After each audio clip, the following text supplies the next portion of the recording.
Olá, oitavo ano, boa tarde a todos. Sejam bem-vindos para mais uma aula de ciências, ok? Então, o assunto da nossa aula de hoje, turma, eu apresento para vocês aqui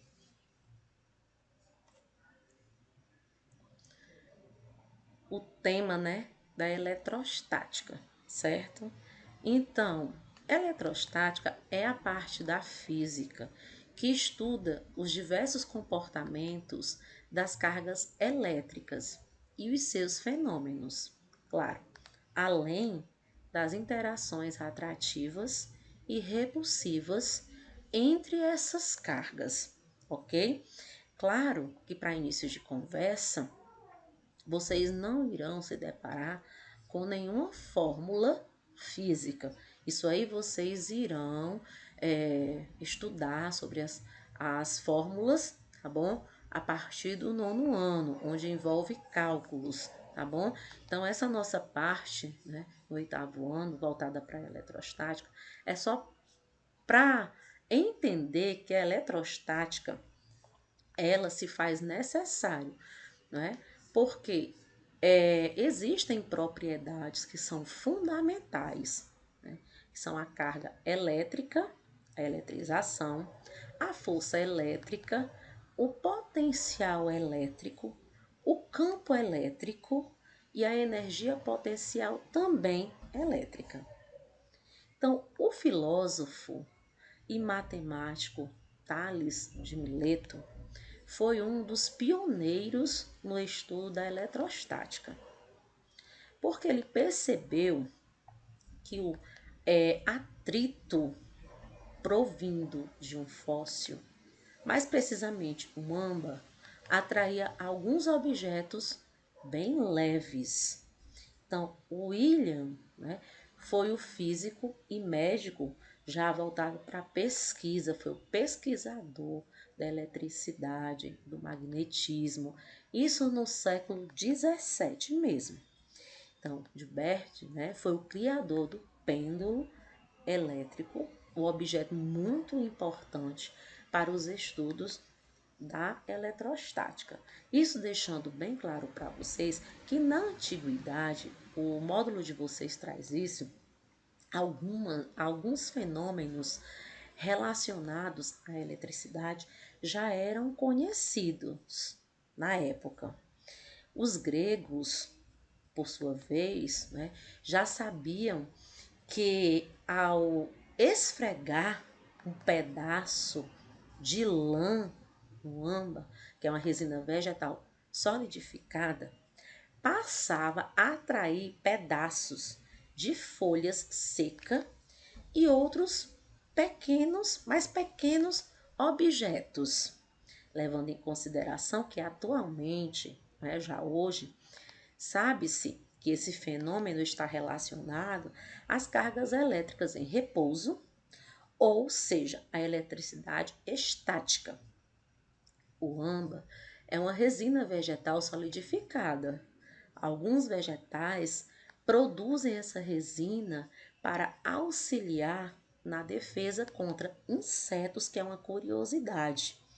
E por ser uma substância pegajosa, os insetos eles ficam presos nela.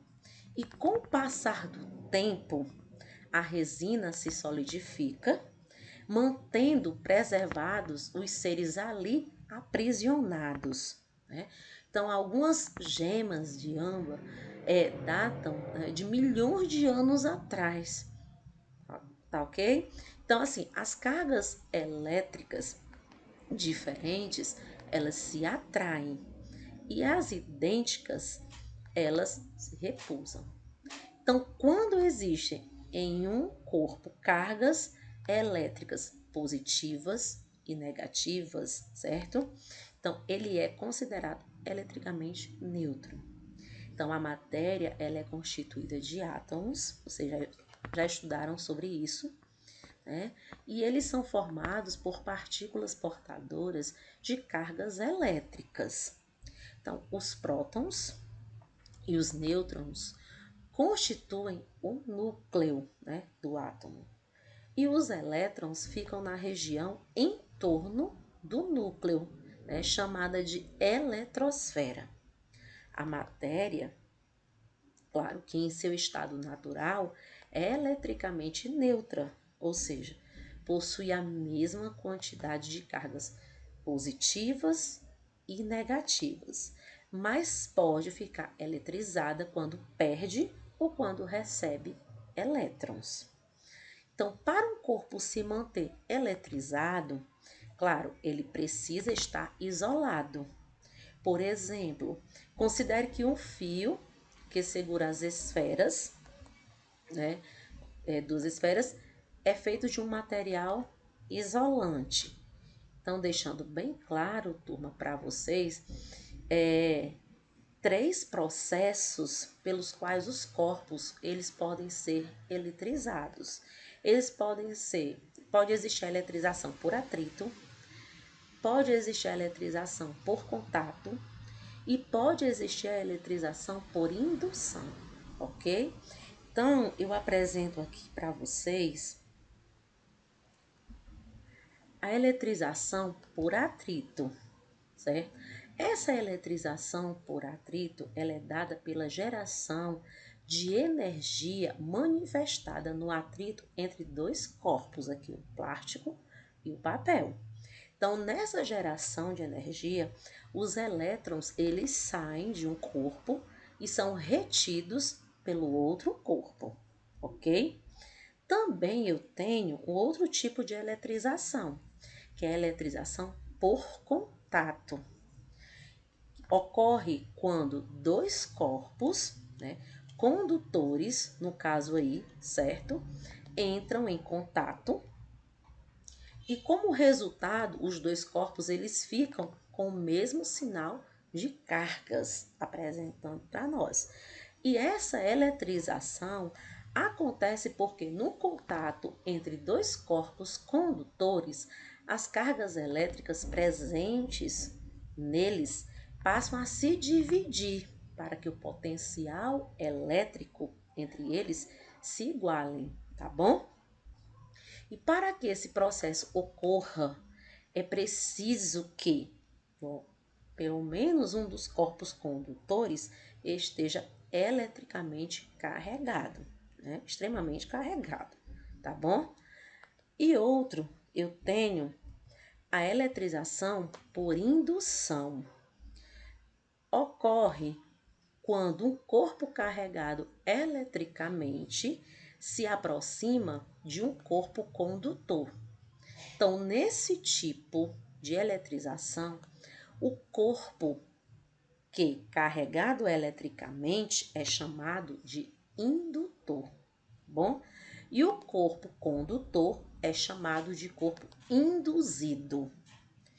Já a aproximação entre corpos ocorre a polarização, que acontece, né, no momento de separação das cargas do corpo induzido em razão da presença do corpo indutor nesse processo, ok? Eu quero deixar bem claro para vocês uma observação final. Esse estudo da eletrostática, ele traz para nós o seguinte, que cargas elétricas iguais, quando eu tenho positivo e positivo, dois corpos positivos, ou quando eu tenho negativo e negativo, dois corpos negativos, eles se repelem, se afastam, ok? E uma outra consideração final que eu quero deixar bem claro para vocês é que cargas elétricas diferentes, se eu tenho positivo e negativo, dois corpos, um positivo e o outro com carga negativa, ou o contrário, dois corpos, um com carga negativa e o outro com carga positiva, significa dizer que eles se atraem. Porque se atraem, existe uma atração, porque eles apresentam cargas elétricas diferentes. Ok, turma? Então, eu quero deixar aqui registrado Um grandioso abraço meu, da professora Sádiva. Para vocês que me assistiram, bons estudos, turma, e até o nosso próximo encontro.